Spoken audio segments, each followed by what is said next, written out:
नमस्कार साथियों, स्वागत है एग्री ज्ञान एस के यूट्यूब चैनल पर। मैं हूं डॉक्टर एस के सिंह एक नए विषय के साथ। विषय का प्रारंभ करने से पहले जाते हैं एक स्थिति पर। अभी मैं रिसेंटली देहरादून जनपद का थानो गांव में गया था। एक किसान 3 केजी प्याज का बीज 1 हेक्टेयर, देखिए प्याज की उसकी नर्सरी की हालत, 3 केजी प्याज की बीज बोया था। एक आंकड़न के अनुसार कम से कम उसे 3 लाख पौध मिलना चाहिए था। उसके खेत देखकर मैं अनुमान से बता सकता हूँ 50,000 से ज्यादा पौध नहीं था। 6 गुना नुकसान हो गया उसको। 50,000 की जगह उसे 3 लाख पौध बननी चाहिए थी अगर सही तरीके से होता है। क्यों हुआ? उसको ये समझ में आ रहा है कि हमारे खेत में कीड़े लग गए। बिल्कुल नहीं जी, कीड़े नहीं लगे हैं आपके खेत में। फिर बताया कि साहब हमने इसके पहले क्या लगाया था, गोभी लगाया था, वो भी इसी तरह से लटक जा रहे हैं, कीड़े लग रहे हैं। बिल्कुल कीड़े नहीं लग रहे हैं। आप में आ रही है डैम्पिंग ऑफ, कमर तोड़ बीमारी। और कमर तोड़ बीमारी को लगने के बाद आप उपचार कुछ भी कर लें, जो गया सो उसे नहीं बचा सकते, बचे हुए को बचाने की कोशिश कर सकते हैं। तो चलिए बात करते हैं कि अगर इस कमर तोड़ बीमारी से इतनी ज्यादा नुकसान से बचना है तो क्या करें। इसके लिए करना होगा बीज उपचार। तो आज हम लोग विषय पर बात करेंगे बीज उपचार क्यों आवश्यक है, कैसे करें और क्या है पूरी इसकी साइंस। बात करते हैं पहले इसके लाभ क्या है। सीड ट्रीटमेंट, अगर आपने आईपीएम इंटीग्रेटेड पेस्ट समेकित कीट व्याध प्रबंधन की बात समझी होगी, हमने 2 वीडियो इस पर बनाया है, जरूर देखिएगा। अगर आप स्टूडेंट हैं तो आप किसी भी एग्जामिनेशन की तैयारी कर रहे हो, उससे बेस्ट इंफॉर्मेशन आपको कहीं नहीं मिल सकता। तो आईपीएम का एक सबसे प्राइमरी टूल है। इसमें अगर बीज को आपने उपचारित कर ली तो सीड बर्न है, सॉइल बर्न डिजीज है, डैम्पिंग ऑफ है, कुछ भी है, ब्लाइट है, रूट रॉट है, इससे सारे से आपकी सीडलिंग अर्ली अवस्था में सीड को सड़ने से आप बचा सकते हैं। सीड को प्रोटेक्ट कर देंगे, पौधा हेल्दी जर्मिनेट होगा, पौधा हेल्दी होगा, बेटर यील्ड, बेस्ट क्वालिटी का आपको फसल मिलेगी। सीड ट्रीटमेंट एक आईपीएम का ऐसा टूल है जो क्या है, कास्ट इफेक्टिव है एंड कन्वीनियंट इन यूज है। जहां आपको पूरी खेत में स्प्रे करनी पड़ती है, मशीन लेकर दौड़ना पड़ता है, 1500 लीटर का सोल्यूशन बनाना पड़ता है, यहाँ कुछ ml पानी के साथ आप सोल्यूशन बनाकर आप सीड को ट्रीट कर सकते हैं। तो कितना आसान है। टारगेट पेस्ट को मतलब एक आकलन किया बना, एक अध्ययन किया गया, तो करीब 20 से 30 गुना जब आप सीड ट्रीटमेंट करेंगे तो जब आपको मात्र 1 केजी अगर सीड की दवा की आवश्यकता पड़ेगी, तो अगर आप खेत में स्प्रे करके उसी बीमारी को रोग को नियंत्रण करने जा रहे हैं तो उसमें 20 से 30 केजी यानी 20 से 30 गुना कम दवा चाहिए। कितना लाभकारी है। साथ ही दवा कम चाहिए, स्प्रे करने के लिए ह्यूमन रिसोर्स कम चाहिए, मशीन नहीं चाहिए, उतनी सोल्यूशन नहीं बनाना, सबसे फ्री है। हाइब्रिड सीड आप देखिए वेजिटेबल में, आप कैप्सिकम के अगर किसान हो नहीं है तो जानिए कैप्सिकम और टमाटर सबसे कॉस्टली बीज होते हैं हाइब्रिड के। टमाटर करीब 80,000 से 1 लाख रुपए 1 केजी बीज, 1 हेक्टेयर में लगता है 500 ग्राम। कैप्सिकम, शिमला मिर्च 1 से 1.5 लाख रुपया का 1 केजी बीज मिलता है और किसान इतने मांगे। यहां तक कि कुछ कंपनियां तो अब बीज ग्राम में या केजी में दे ही नहीं रही हैं, वो दे रही है नंबर, 500 सीड, 200 सीड। अब गिन कर बीज खरीद कर ला रहे हो यार, तो गिन कर ला रहे हो तो उससे बचाओ। उससे बचाने के लिए सबसे सरल उपाय है बीज का उपचार। कई बार देखा गया है कि सीड ट्रीटमेंट बहुत सारे सीड बर्न डिजीज का सबसे इफेक्टिव टूल है, तो सीड ट्रीटमेंट बहुत जरूरी है। तो सीड ट्रीटमेंट कहते किसे हैं या सीड ट्रीटमेंट के बारे में अगर देखें तो डिफिनीशंस पर पहले हम बात करते हैं। क्या है इंडिया और वर्ल्ड का सिनेरियो जानते हैं? ये दुर्भाग्य है, हम एग्रेरियन कंट्री हैं, मात्र अभी भी किसान 20% किसान 20% बीज जो सोइंग हो रही है वही ट्रीट हो रही है, 80% अनट्रीटेड है। तो जब अनट्रीटेड है तो बीमारियां लगेंगे, कीड़े लगेंगे। दीमक को भी आप, जिस खेत में बार बार दीमक लगता है उसको भी आप रोक सकते हैं यदि आपने सीड ट्रीटमेंट की प्रॉपर टेक्निक अपनाई है। बायो फर्टिलाइजर यूज कर सकते हो, कुछ भी कर सकते हो। ऑर्गेनिक खेती करते हो तो भी उसमें टूल्स हैं, bio fertiliser, bio pesticide use कर सकते हो।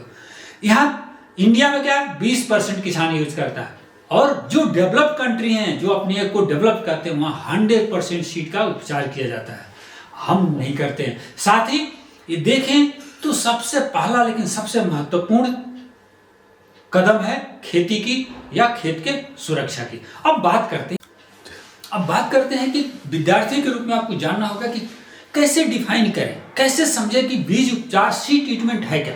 देखो बहुत कोई रॉकेट साइंस नहीं है। सीड ट्रीटमेंट क्या एप्लीकेशन है, फंजीसाइड का, इंसेक्टिसाइड का, दोनों का, या बायो एजेंट का, या कभी कभी कह सकते हो गर्म पानी का भी उपयोग है। किस पर एप्लीकेशन है? सीड के ऊपर। काहे लिए? सीड को सुरक्षित करना। सीड को वैक्सीन लगा रहे हो आप, तो सीड को आपने सुरक्षित कर दिया, तो सीड जमीन में कब?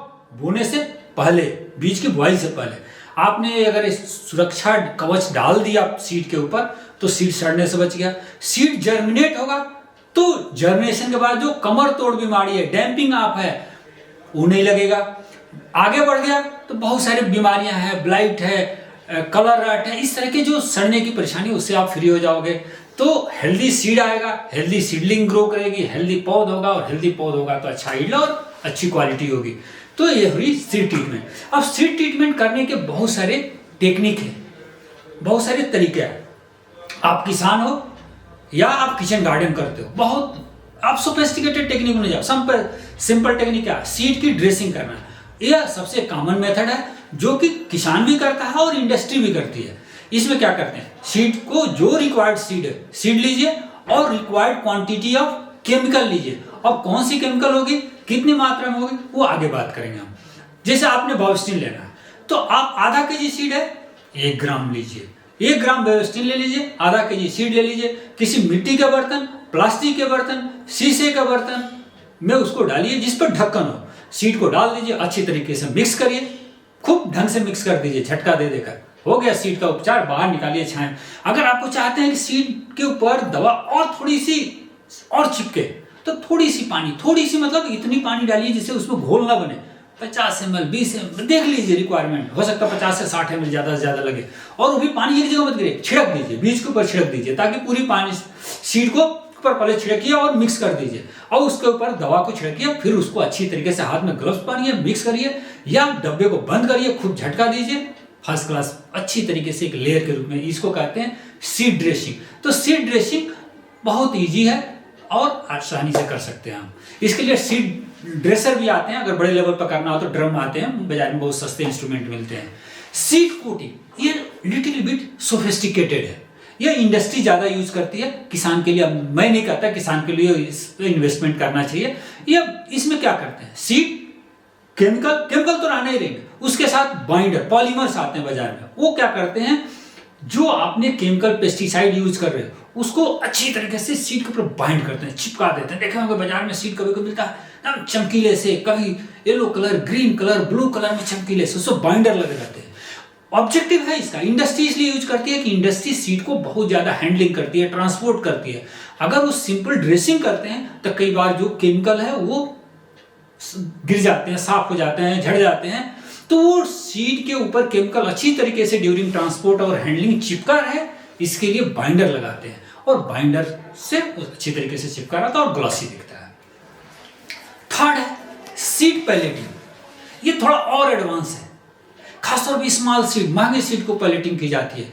इसमें सीड के, इसमें बड़ी सोफिस्टिकेटेड मशीन और टूल्स चाहिए, इसमें sophisticated requirement of other polymers chemicals की होती है, और इसका सीड का फिजिकल शेप भी बदल जाता है। आप देखो ना, आप सीड, एक छोटा सीड दिख रहा है, एक दाने का आकार हो जाता है, इसमें पैलेट बना लेता है, गोला बना लेता है उस पर।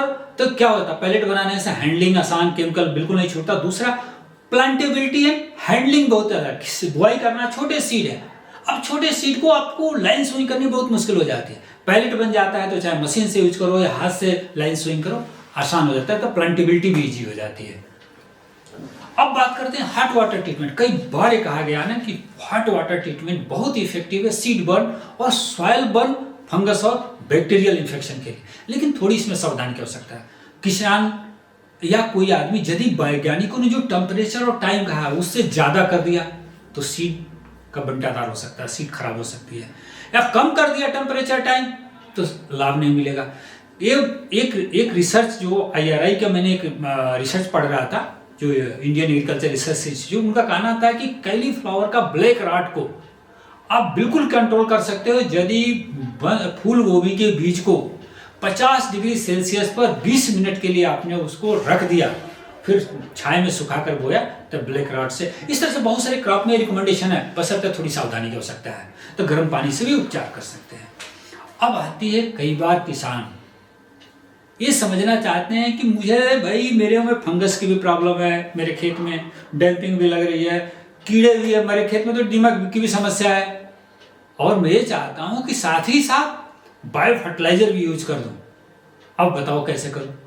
तो भाई ऐसा कभी नहीं कर सकते कि आप इंसेक्टिसाइड लिए, फंजीसाइड लिए और बायो फर्टिलाइजर लिए, तीनों डाला, सीड डाला और हिला के मिक्स कर दिया, बंटाधार हो जाए। कुछ नहीं मिलेगा, सब लाभ की जगह नुकसान ही हो सकता है, लाभ तो बिल्कुल नहीं मिलेगा।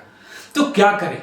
इसके लिए thumb rule FIV, F is fungicide. सबसे पहले क्या ट्रीट करना सीक्वेंस में? फंजीसाइड। जैसे आप कैप्टान का ट्रीटमेंट करना चाहते हैं, थीरम का ट्रीटमेंट कर, 2 ग्राम दवा 1 kg सीड, ये याद रखिए। कैप्टान थीरम 2 ग्राम दवा 1 kg सीड। कार्बोक्जिन आप यूज करना चाहते हैं, 1 ग्राम दवा 1 kg सीड। कार्बेंडाजिम यूज करते हैं, 2 ग्राम दवा 1 kg सीड। इस दवाओं कोई एक दवा, हमने इतनी सारी दवा का नाम इसलिए बताई कि आपको जो बाजार में उपलब्ध है, कैप्टान थीरम, कार्बोक्जिन, कार्बेंडाजिम कुछ भी उपलब्ध हो तो इसकी दवा लीजिए। इसे anthracnose, damping off, loose smut, हाँ लूज स्मट और जो गेहूं और बारले में लगता है, जौ में लगता है, थीरम भी बहुत इफेक्टिव है। तो 2 ग्राम दवा 1 kg सीड के साथ उपचारित करिए। दोस्तों, उपचारित करने की टेक्निक वही है जो पहले बात की। अगर आपके यहाँ खेत में आपको लगता है कि सकिंग इंसेक्ट की बहुत प्रॉब्लम है, थ्रिप्स है, एफिड है, जैसिड है, व्हाइट फ्लाई है, क्या करता है? पत्तियों के ऊपर, फल के ऊपर, फूल के ऊपर उसका खून चूसते रहता है, उसके सब चूसते रहता है। इससे बचना है, इमिडाक्लोरोपीड 5 ग्राम दवा 1 kg बीज के हिसाब से आप उपचारित कर सकते हैं। शुरू में उपचारित कर दिए, ये कीड़े आपको एक लंबे समय तक नहीं लगेंगे और पौधा आपका हेल्दी होगा। आपके खेत में बार बार दीमक लगता है, दीमक का उपचार बहुत टफ है, पूरी खेत खड़ी फसल चौपट हो जाती है, तो क्या करें? क्लोरोपाइरिफास 4 ml दवा 1 kg बीज के लिए उपचारित करने के लिए सफिशिएंट है। तो ध्यान लेकिन यही रखना है कि पहले फंजीसाइड, उसके 1 दिन बाद इंसेक्टिसाइड, फिर आप बायो इनाकुलेंट यानी FIV में तीसरा पार्टनर क्या है? बी यानी बायो इनाकुलेंट। बायो इनाकुलेंट में 2 चीज आते हैं, बायो पेस्टिसाइड। अब यदि आप ऊपर इंसेक्टिसाइड, फंजीसाइड यूज किए तो बायो पेस्टिसाइड क्यों यूज करोगे?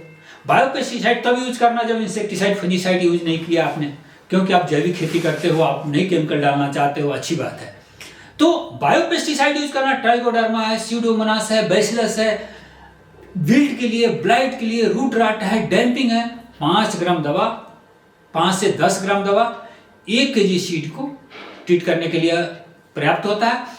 अभी मैं जो पल्सेज रिसर्च इंस्टीट्यूट है जो है कानपुर में, उनका एक रिपोर्ट देख रहा था। उन्होंने कहा था कि इनको ये बायो पेस्टिसाइड जब आप यूज कर रहे हो तो 250 ग्राम जैगरी गुड़ लीजिए या सीरा लीजिए, थोड़ी सी पानी में उसे घोलिए, थोड़ा गर्म करिए, ठंडा करिए, सीड और इस bio pesticide trichoderma, Pseudomonas, bacillus जो आप चूज करते हो, इनके साथ मिक्स करके छाया में सुखाइए, बोइए, बहुत लाभकारी है। बायो फर्टिलाइजर, अगर आपने फंजीसाइड, इंसेक्टिसाइड यूज किया, उसके बाद चाहते हो बायो फर्टिलाइजर, जैसे राइजोबियम है, तो राइजोबियम हमने बायो फर्टिलाइजर की बात की। तो एक चीज और मैं आपसे कहूंगा, बायो फर्टिलाइजर के बारे में अगर डिटेल जानना चाहते हो, बायो फर्टिलाइजर पे एक वीडियो है, complete bio fertiliser, pulses, non pulses, sugar cane, rice, किस में क्या यूज करें, क्या मेथोडोलॉजी को वहां जरूर देखना। यह हम सिंपल बात करते हैं सी ट्रीटमेंट की। Bio fertiliser for example rhizobium का ट्रीट करना चाहते हैं, राइजोबियम किस में करते हैं? लेगुमिनस क्रॉप में, दलहनी फसलें में। तो दलहनी फसलों में 250 ग्राम राइजोबियम 10 kg बीज के लिए प्राप्त होता है। थारोली, उसको भी आप सीड को थोड़ी नमी एक किसी बर्तन में लीजिए, मिट्टी का हो, प्लास्टिक का हो, बाल्टी हो, लेकिन उसमें ढक्कन लगी हो, और उसमें बीज को डालिए, बीज के ऊपर अच्छी तरीके से बीज को थोड़ा नमी कर दीजिए। फिर राइजोबियम अगर लिक्विड है तो नमी करने की आवश्यकता ही नहीं है, ऐसे तो राइजोबियम पाउडर के रूप में आपको मिलेगा। तो उस पर अच्छी तरीके से उसको मिक्स करिए और छाया में सुखाइए। ये ध्यान रखिए कि केमिकल ट्रीटमेंट के 2 से 3 दिन बाद ही बायो फर्टिलाइजर या बायो इनॉकुलेंट का ट्रीटमेंट करना चाहिए, अन्यथा लाभ नहीं मिलेगा।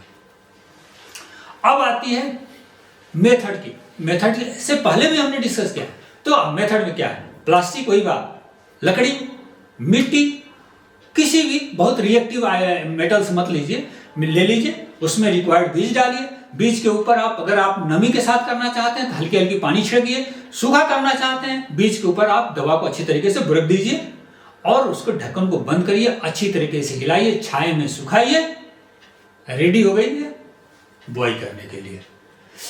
कुछ वेजिटेबल मैंने बात किया ना, कुछ वेजिटेबल आप खासतौर पर देखोगे ना कुकुरबिटेशियस में, उनके सीड कोट बीज का जो छिलका है बहुत हार्ड होते हैं, तो उसमें सामान्य तौर पर ड्राई ट्रीटमेंट या हल्की मॉइस्ट ट्रीटमेंट ना बहुत इफेक्टिव नहीं होता, क्योंकि सीड कोट बहुत हार्ड है। आपने करेला देखा होगा, बहुत हार्ड सीड कोट है, तो कहा जाता है कि इसी केमिकल का सोल्यूशन बना लीजिए। सोल्यूशन उतना बनाइए जितनी सीड को डुबाने भर का हो, ऐसा ना हो कि बहुत ज्यादा ना, हल्का डिप हो, हल्की डिप हो, यानी सलरी टाइप के बनाइए। और 24 घंटे के लिए, अगर करेला है तो 24 घंटे के लिए उसमें रख दीजिए।